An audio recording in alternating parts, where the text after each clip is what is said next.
Hello and welcome to The Analyst by Vajiram and Ravi, dated 20th July 2023, wherein we'll be covering the important current affairs article from both the Hindu as well as Indian Express.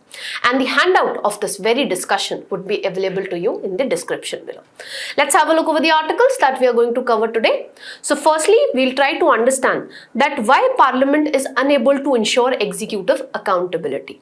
Then we'll be looking into this concept called circular economy. Then we'll be looking into the challenges which are faced by persons with disability, what all measures the government of India has taken with regard to persons with disability and what more needs to be done would be our point of discussion under this particular heading. Then we'll try to understand the function of CBI, and we would also be looking into the relevant constitutional articles which deal with transfer of cases from one court to another court. Then we'll try to understand economic census. What is it all about? So let's begin our discussion. So the first article relates to the issue of ensuring executive accountability, and this topic relates to this very aspect of your GS paper 2 syllabus. We also have a previous year question on this regard. So after listening to this very discussion, please try and attempt this previous year question.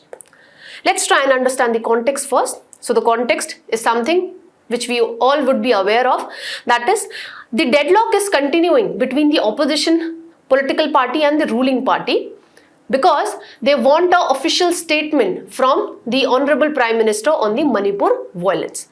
Since the Prime Minister has not given any statement at the floor of the House with regard to Manipur violence, that is why the deadlock is continuing in the Rajya Sabha. On account of this, the House was also adjourned for several minutes, but when the House was reconvened again, then also the deadlock continued between the ruling and the opposition political party. And ultimately, the opposition political party members walked out of the Rajya Sabha. In this regard, the first thing that you need to understand is what all mechanisms the Parliament have to hold the executive accountable. The first and the very important mechanism is parliamentary debates and discussions. Because it is through debates and discussions only that the Parliament is able to raise the concerns with regard to particular provisions in a public bill. And it is through debate and discussions only through which it can hold the executive accountable on certain issues by demanding a statement from the ruling party on that very issue. Then, through no confidence motion also, the Lok Sabha has the power to remove the executive from its office, because we know that in India, we have adopted parliamentary system of government, wherein according to Article 75 subclause 3 of the Indian Constitution, the executive is collectively accountable or responsible to the Lok Sabha in particular. Then, the Parliament also exercises certain financial control, because under Article 114 of the Indian Constitution, no money can be appropriated out of the consolidated fund of India until and unless it has been approved by a law. Until and unless the Parliament passes an appropriation bill in that regard, no money can be appropriated out of the consolidated fund of India. Then we also have a parliamentary committee to enable the Parliament to exercise control over the executive in the financial domain, that is the Public Accounts Committee, which basically examines the CAG audit report with regard to the appropriation account and with regard to the financial account of Union government. So this very committee looks into the legality of the public expenditure. It's look into the wisdom, the economy as well as propriety of the public expenditure. Then the Parliament can also introduce cut motions with regard to demand for grants. It can introduce policy cut, wherein the Parliament can disapprove the policy based on which that demand is being made.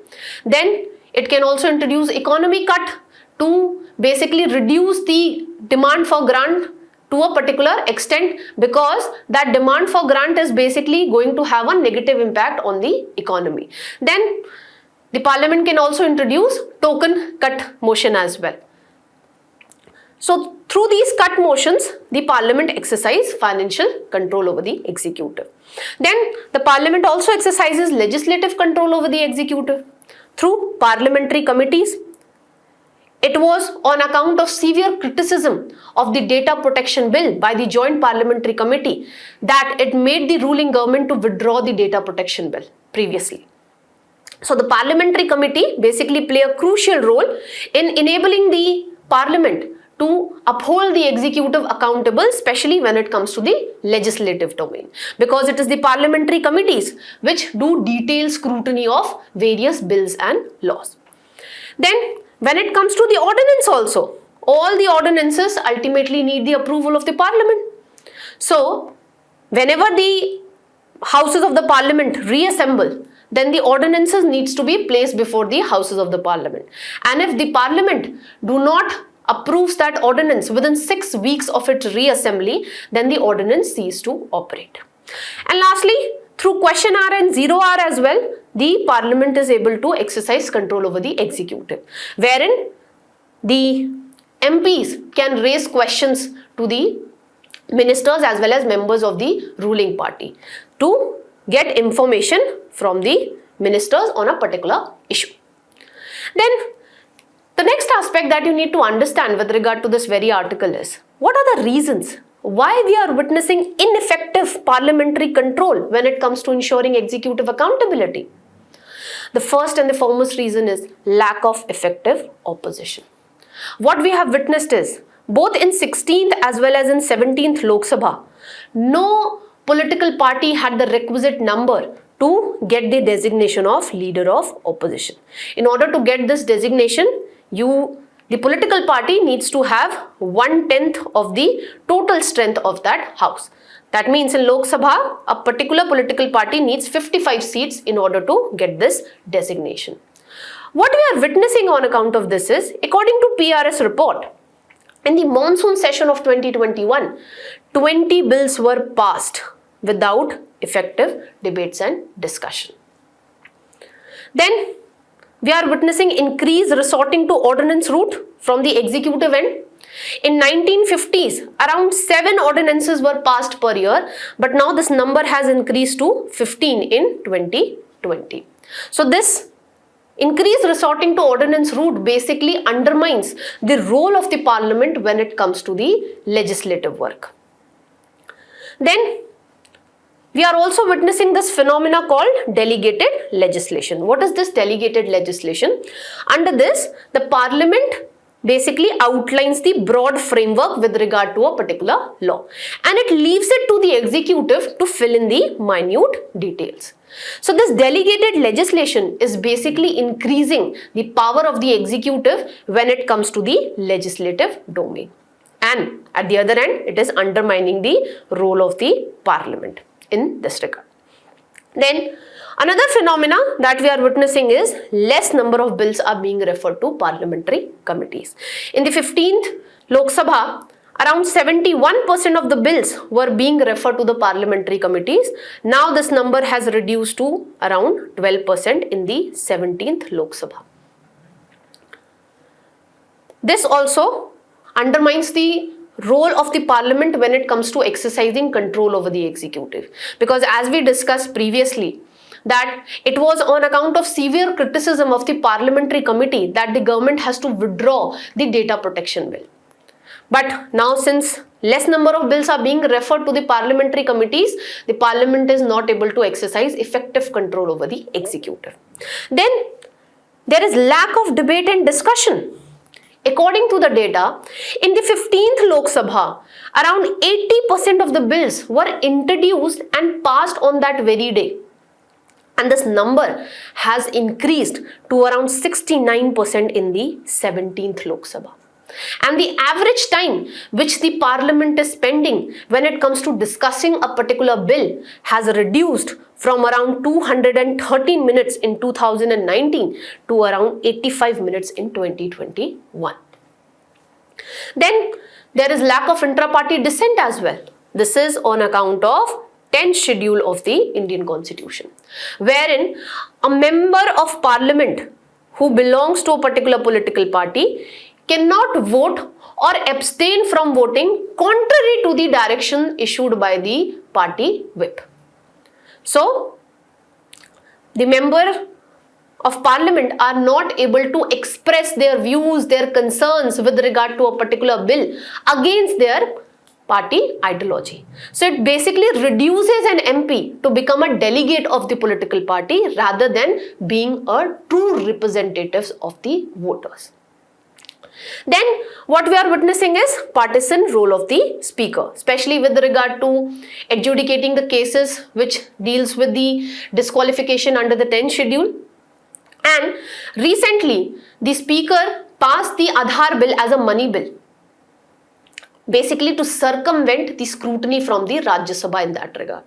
That is the reason that in the Aadhaar judgment, the Supreme Court stated that although the judiciary is not allowed to inquire into the parliamentary proceedings or the proceedings of any of its parliamentary committees under Article 122 of the Indian Constitution, but if we found that the speaker is misusing its power to certify a bill as a money bill in order to circumvent the scrutiny from the Rajya Sabha, then in that regard, there would be judicial review in that respect. In the Aadhaar judgment, the judiciary also stated that the judicial scrutiny would be there only in special circumstances only, not every time. Now, in this regard, we need to understand that what needs to be done in order to enable the parliament to exercise effective control over the executive. The first thing that we can do is we can restrict the use of anti-defection provisions to certain important incidents only, like when no confidence motion is introduced, when the political party needs the support of its member when it comes to money bill, etc. This was something which has been recommended by the Supreme Court also in Kihoto Holohan case, by Dinesh Goswami on electoral reforms. Dinesh Goswami committee was there on electoral reforms. That committee has also recommended. And Law Commission also in its 170th report has also recommended the same thing. Then with regard to anti-defection law, one more recommendation is given, that is we should give the adjudicating power to the president. We should take that adjudicating power from the speaker and we should give that power to the president. And in this regard also, the president would be bound to take action based on the advice given by the Election Commission of India, based on the recommendation given by the Election Commission of India in that regard. Then we can also adopt this concept of opposition days, which is prevalent in UK and Canada, wherein the opposition political party get the right to decide the agenda of the house for certain number of days in a particular year. Then we can adopt this practice which is prevalent in UK, that is once a speaker, always a speaker, to ensure the neutrality of speaker roles. This implies once a speaker, always a speaker basically implies that the speaker in case of UK, whenever he or she gets to this post, he gives up the membership of that political party from whose ticket he got elected to the house. And in the next election, the speaker's constituency remains unchallenged. So, various experts have pointed out that India should also adopt this practice of once a speaker, always a speaker in order to ensure that the speaker acts in a neutral manner. Then more number of bills should be referred to the parliamentary committees so that the parliamentary committees could do detailed scrutiny of the bills. Because when it comes to the parliamentary committees, the MPs do the detailed scrutiny of the bills, keeping aside the party politics.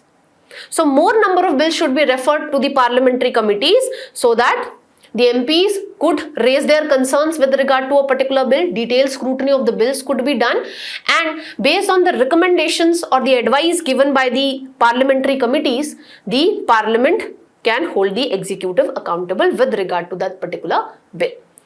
And lastly, when it comes to delegated legislation, the Supreme Court has time and again stated that when it comes to delegated legislation, the parliament should clearly outline the broad framework within which the executive have to exercise this power of delegated legislation.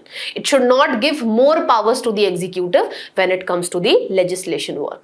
And in order to control or in order to make sure that the executive is exercising this power of delegated legislation in an efficient manner, there is a parliamentary committee, that is Committee on Subordinate Legislation. So this committee should also come into picture and it should perform its role effectively in order to make sure that the executive is exercising its power of delegated legislation in an effective manner.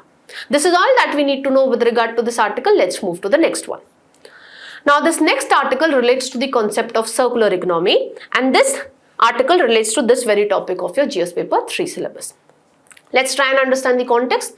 So the context is recently 39 MNCs belonging from steel sector, belonging to electronic sector, they came together for Resource Efficiency and Circular Economy Industry Coalition. This coalition was formed on the sidelines of the 4th G20 Environment and Climate Sustainability Working Group. India is also a part of this coalition. Now in this regard, the first thing that you need to understand is, what is circular economy? Before you understand this concept, we need to understand that what is linear economy, which is basically based on take, make and dispose model.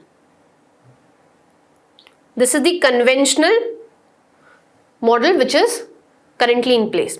So under this linear economy, you take the raw materials, you make a product, you use that product and you dispose or discard that particular product. So under this linear economy, we do not follow the R's, that is reduce, recycle, reuse, etc. Whereas when we talk about circular economy, it basically aims to decouple economic growth from resource consumption as well as environmental degradation. It basically ensures that the product as well as the material remains in loop. It is basically based on these 6 R's, that is reduce, reuse, recycle, refurbishment or renovate, recover and repairing of the materials. You will be able to understand this very concept through this particular diagram. Now when it comes to circular economy, what are the things that we need to change when it comes to the production techniques? When it comes to the production phase, we need to design better products in order to increase the life of that particular product, in order to make sure that that product could be recycled, it could be reused. And when it comes to the production process, we need to reduce the waste generated in that production process. When it comes to the consumption stage, what all things we need to do? We need to optimize the life cycle of a particular product through adoption of alternative consumption. Example could be, let's suppose I used a particular product for 2 to 3 years. Then instead of discarding that particular cloth, I can lend that particular cloth to a poor person, or I can lend that particular cloth to a fashion company which would be making use of that particular fabric and it would be coming out with new designs. Or when it comes to the electronic sector, you exchange your old phones with new phones. So the electronic companies could extract the relevant raw materials or materials from that particular mobile phone and they can use that recycled material to make a new phone. So we need to adopt this alternative consumption pattern. We need to promote reuse, and in order to make sure that the companies are able to use the recycled product, we need to improve the collection mechanism as well when it comes to the recycled products. Then when it comes to collection and processing, we need to encourage recycling. We need to invest in infrastructure so that we could reuse, we could recycle the product, we could recover the product in a better manner, etc. And lastly, you need to develop markets for these secondary products which are there. So, circular economy basically aims at keeping the product and the material in a closed loop rather than discarding that particular product or material. Now, let's have a look over the steps that the Indian government has taken to promote circular economy in India. First is National Resource Efficiency Policy in 2019. It basically promoted sustainable production and consumption pattern by promoting use of recycled materials. Then we have Extended Producer Responsibility. What is this concept all about?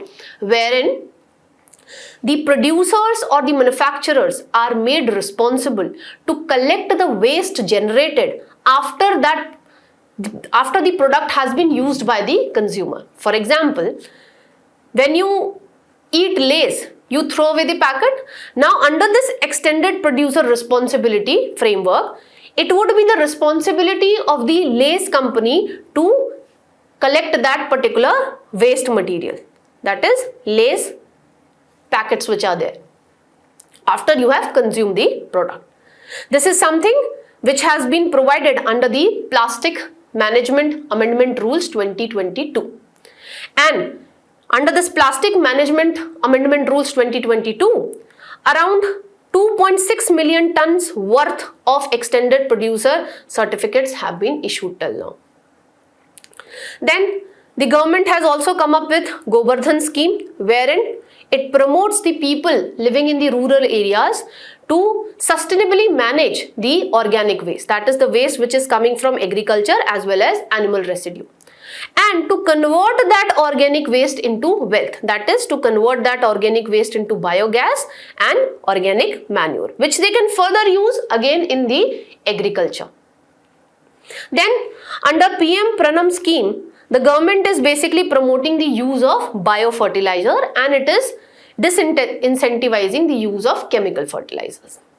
Then in green credit program, the government is basically incentivizing the banks to lend loans to individuals, to corporations, which are basically implementing such projects which are going to enhance the adaptation capacity or which are going to enable us to mitigate a particular natural disaster. Basically the green projects. Then government is also developing green hydrogen under this National Green Hydrogen Mission as well. And lastly, India has floated this lifestyle for environment movement, which is basically a behavioral movement, wherein we incentivize the consumers, the producers to adopt a sustainable consumption and production pattern. Basically making the consumers as well as the producers conscious of their consumption and production patterns. Now, let's have a look over the roadblocks which India is witnessing when it comes to achieving the idea of circular economy. The first roadblock is there is lack of awareness and understanding.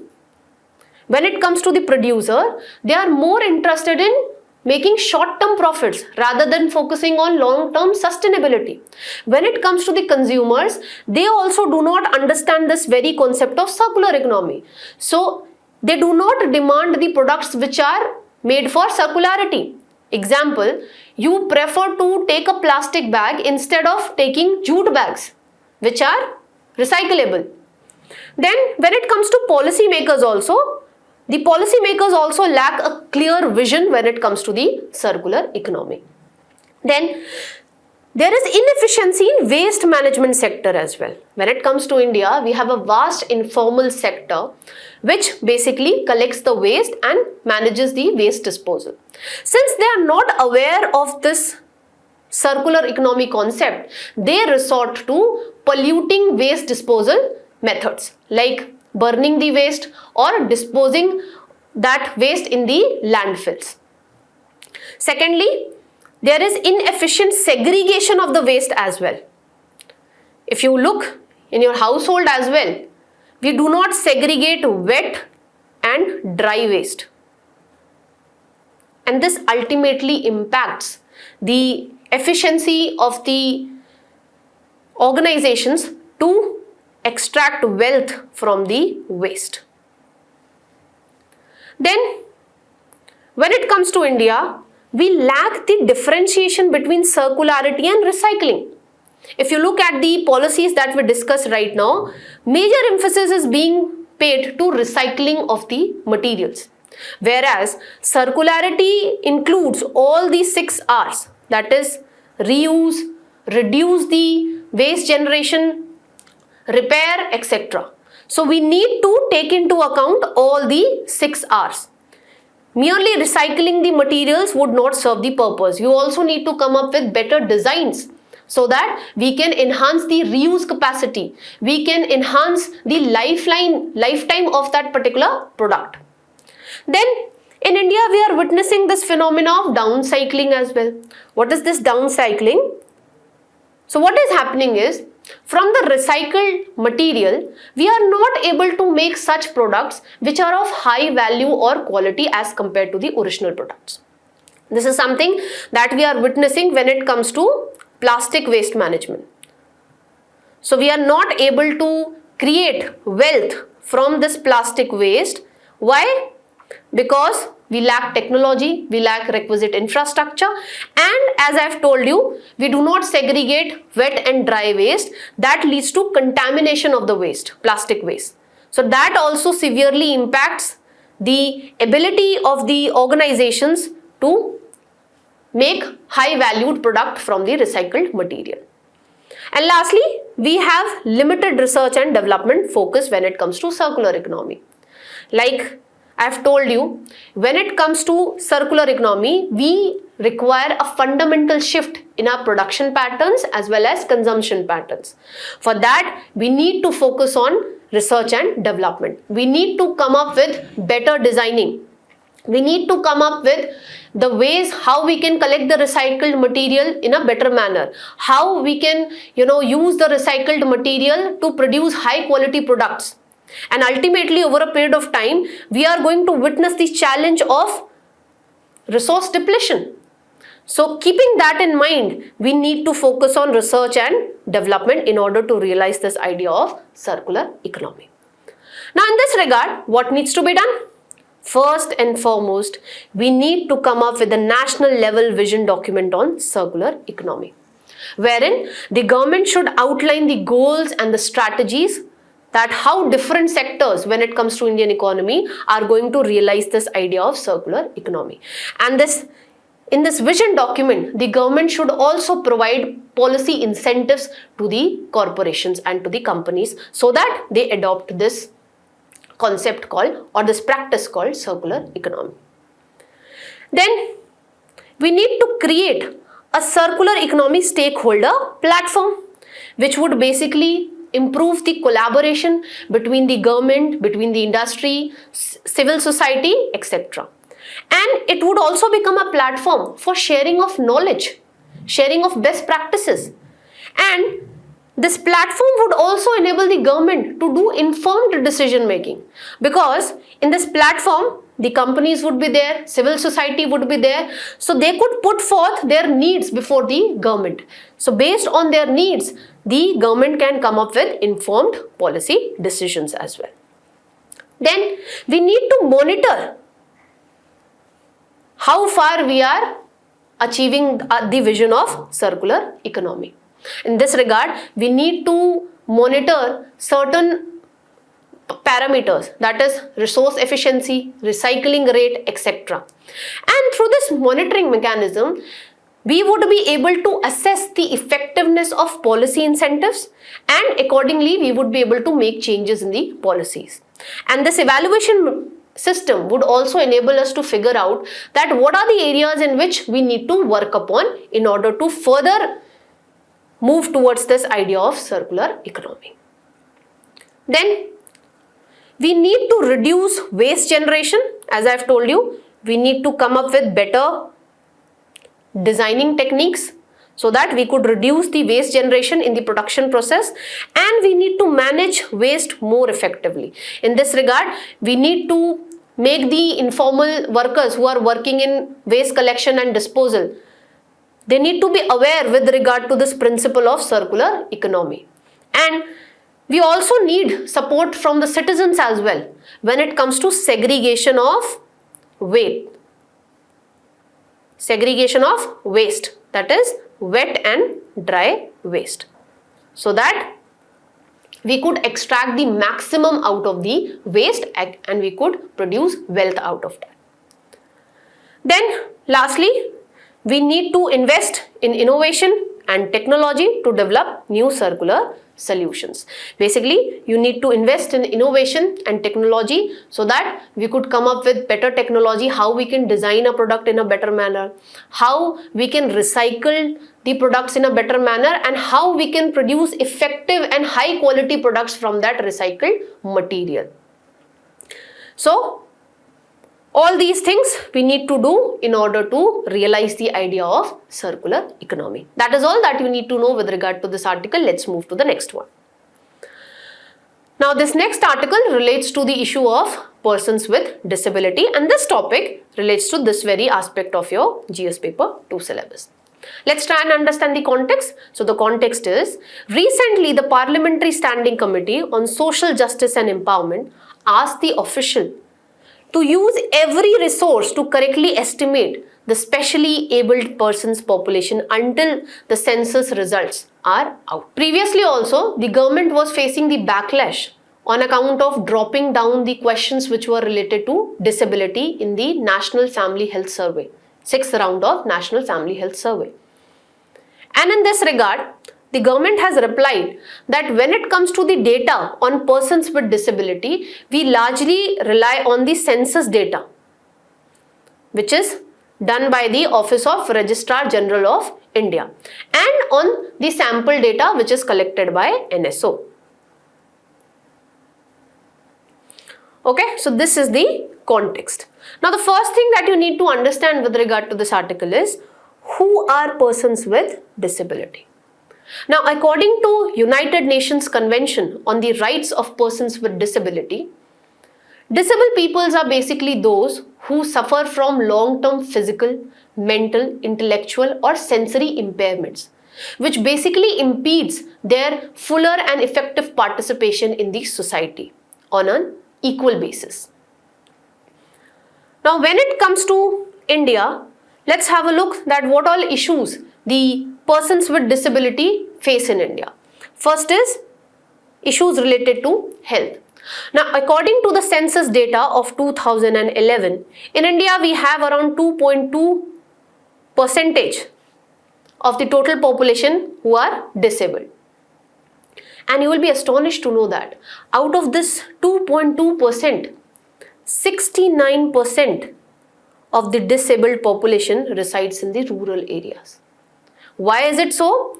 Because in rural areas, the health services are not up to the mark.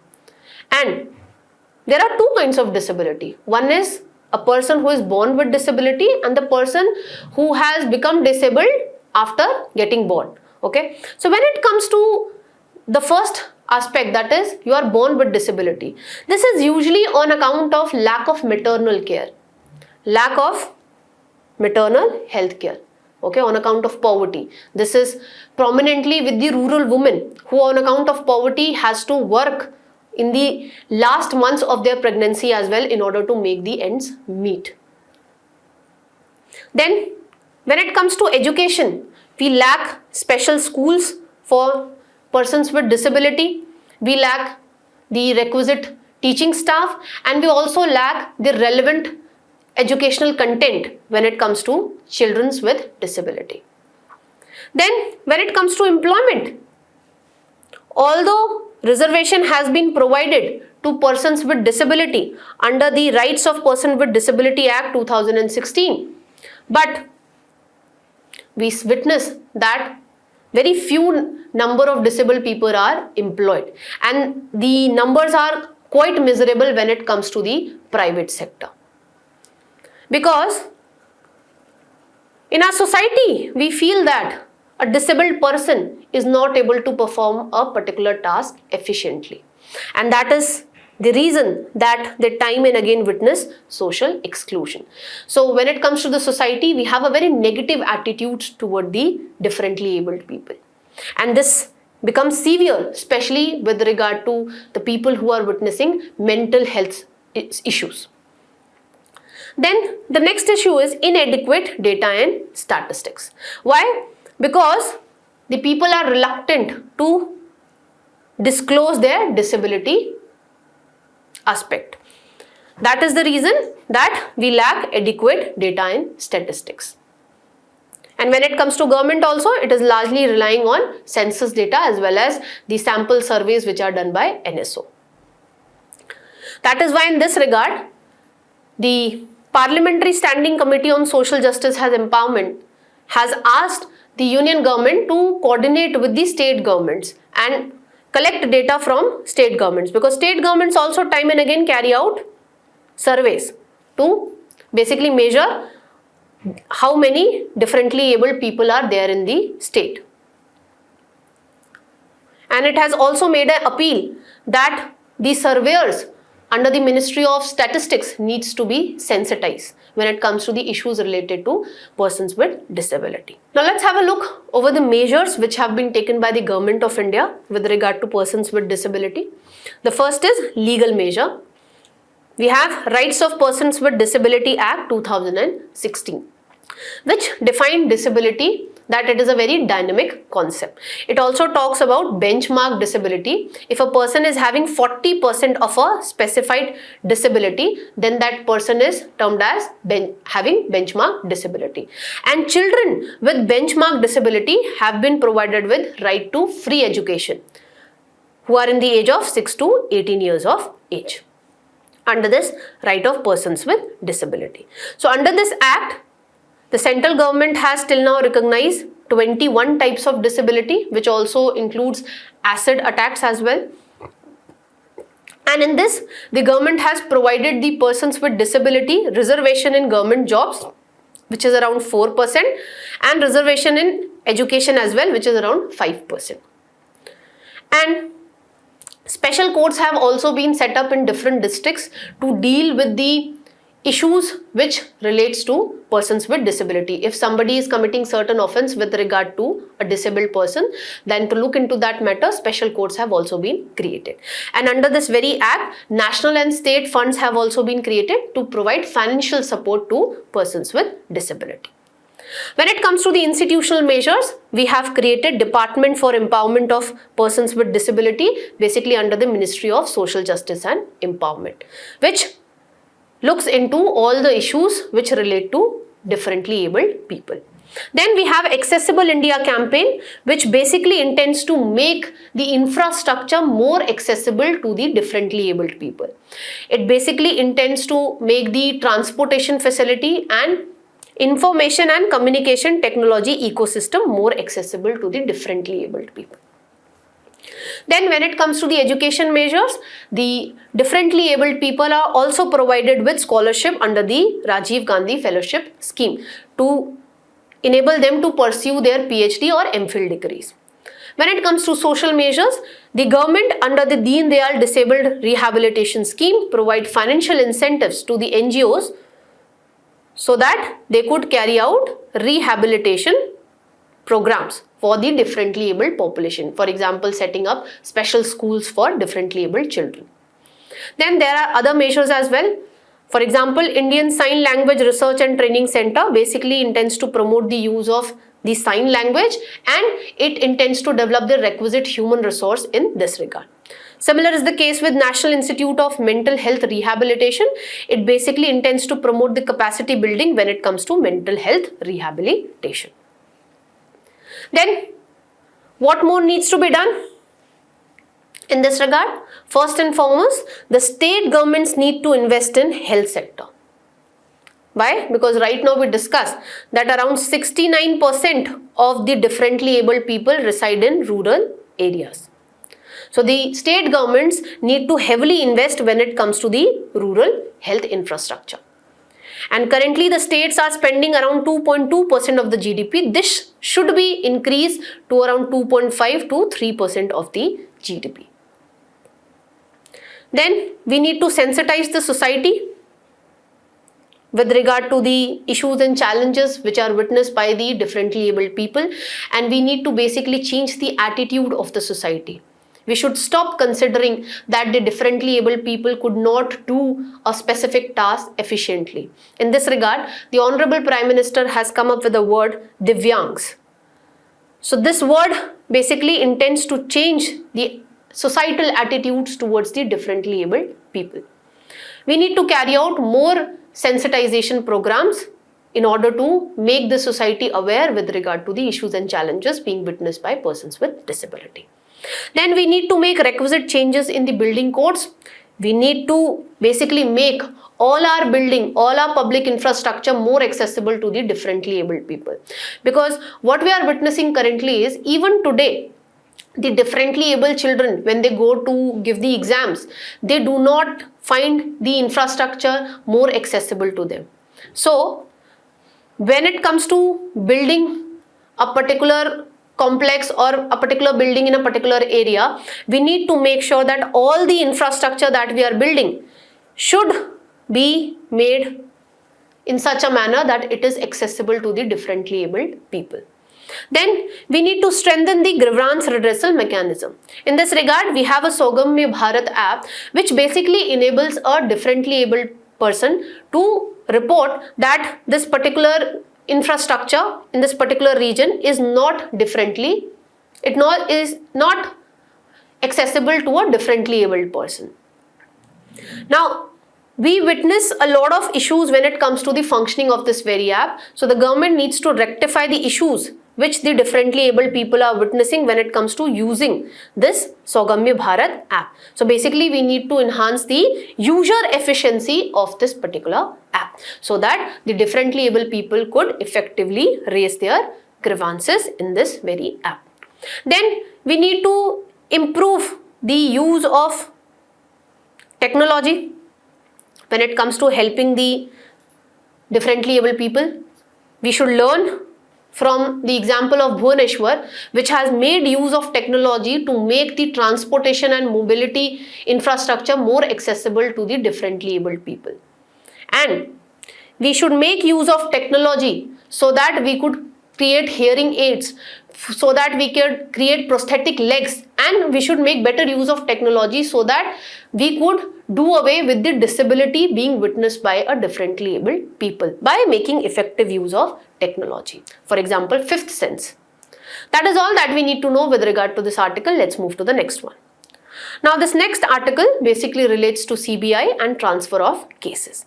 This topic relates to this very aspect of your GS paper 2 syllabus, and we also have a previous year question in this regard. So try and attempt this question. This topic basically we are going to cover from prelims perspective. Now what is the context right now? The context is CBI is now going to probe the sexual assault video which came up in Manipur, wherein it was seen that 3 women were stripped off and they were paraded, and one of the women was gang raped as well. So to inquire into this video, the CBI is going to take the charge. And in this regard, the central government has also stated that we are going to request the Supreme Court to allow the trial to be moved out of the state of Manipur to state of Assam. Now the first thing that you need to understand with regard to this issue is about CBI, Central Bureau of Investigation. This was basically created by a resolution of Ministry of Home Affairs in 1963. It is not a constitutional body nor a statutory body, but it is an executive body because it has been created through a resolution, and it derives its power from the Delhi Special Police Establishment Act 1946. It functions under the Ministry of Personal, Public Grievances and Pension, and since it is an investigative agency, it is exempted from the purview of RTI Act. When it comes to the functions of CBI, it basically looks into the anti-corruption cases which are related to the members who are working in the union government or the people who are working in public sector enterprises. And it also looks into the specific economic offences like fake Indian currency notes cases, cyber crimes, etc. It also looks into specific crimes. For example, right now the CBI is going to probe the sexual assault video in Manipur. And it basically acts as the coordinating nodal agency when it comes to coordinating with Interpol. Then the next aspect with regard to CBI that we need to understand is general consent. Now according to this Delhi Special Police Establishment Act, the state governments can provide general consent to CBI to carry out investigation in a particular state. Now the state usually gives this general consent for a time period of 6 months to 1 year. But recently what we are witnessing is 9 states have withdrawn this general consent when it comes to CBI. For example, West Bengal, Telangana, Chhattisgarh, etc. Now since these states have withdrawn the general consent, what does it imply? That it implies that now in order to investigate a particular case, CBI needs to get consult from that particular state government on case-to-case basis. However, the CBI would not be needing this general consent if it has been directed by the Supreme Court or by the High Court to investigate a particular case in a particular state. The CBI can carry out suo motu investigation only in the cases which are related to union territories. Okay. Then when it comes to appointment of its director, according to Lokpal Act 2013, the appointment of CBI director would be done by the government based on the recommendation of a committee which would be consisting of Prime Minister, Leader of Opposition in the Lok Sabha and the Chief Justice of India. That is all that you need to know with regard to CBI. Let's try and understand the next aspect, that is transfer of cases. Now the transfer of cases is basically done under these two articles. When it comes to Article 139 subclause A, subclause 1, the Supreme Court can transfer a particular case from one High Court or two or more High Court if it feels that particular case involves a substantial question of law on its own. The Supreme Court can also do so on an application from Attorney General of India or on an application from a party to that very case. And when the Supreme Court transfers that particular case to itself, it looks into that substantial question of law and then it sends that particular case again to that concerned High Court with a copy of its judgment on that substantial question of law. Then the High Court, concerned High Court, is supposed to adjudicate that very issue, keeping in mind the judgment given by the Supreme Court on that substantial question of law. Then the Supreme Court also have the power to transfer a particular case from one High Court to another High Court, which is basically regulated through Article 139A subclause 2 to make sure that justice is ultimately done. This was something which was done by the Supreme Court in Union of India versus Shiromani Gurudwara Prabandhak Committee case 1986, because this case basically related to the loss of property of this Gurudwara, and at that time Operation Blue Star was conducted recently. So the central government has raised the concern that on account of violence which is going on in the Punjab region, the Punjab and Haryana High Court would not be able to adjudicate this very issue in an effective manner. So in order to make sure that justice is done, this case was transferred from Punjab and Haryana High Court to Delhi High Court. And in this regard, when it comes to this present issue, the central government is demanding that they would be making a request to the Supreme Court to transfer this very case from Manipur to Assam. Why? Because the Kuki community has basically alleged that the state-sponsored machinery is exploiting them. And right now we know that since past 3 months, the violence is going on in the Manipur region. In this background, the central government is basically making this request to the Supreme Court. This is all that you need to know with regard to this article. Let's move to the next one.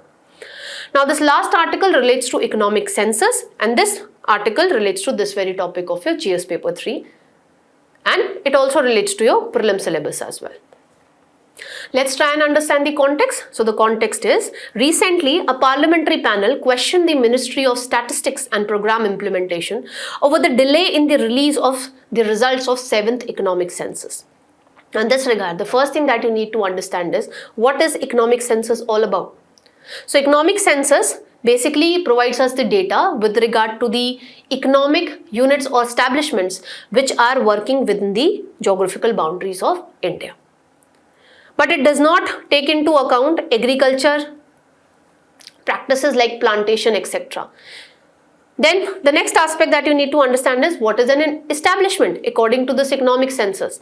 Establishment is basically a unit which is located in a particular location and it is carrying out a particular economic activity.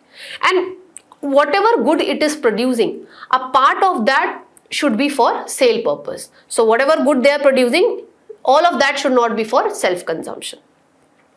Then when it comes to the bodies who have been given this responsibility to carry out economic census, these are Ministry of Statistics and Program Implementation and CSE E-Governance Services India Limited, which is a special purpose vehicle under the Ministry of Information and Technology.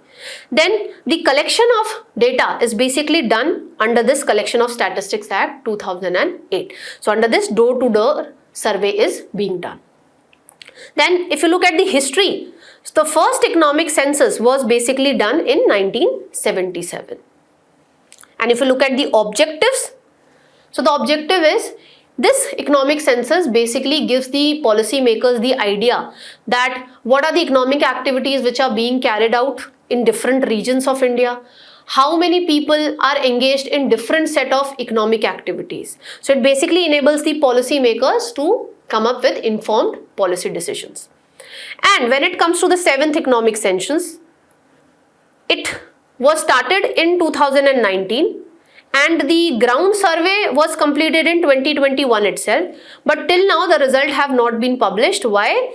Because different state level committees have not provided support to the results of this economic census. So in this regard, this parliamentary panel has basically made a request to the union government that you coordinate with the state level committees in that regard and you publish the results which are related to this 7th economic census. This is all that you need to know with regard to this article, and this is all that we need to know from today's newspaper.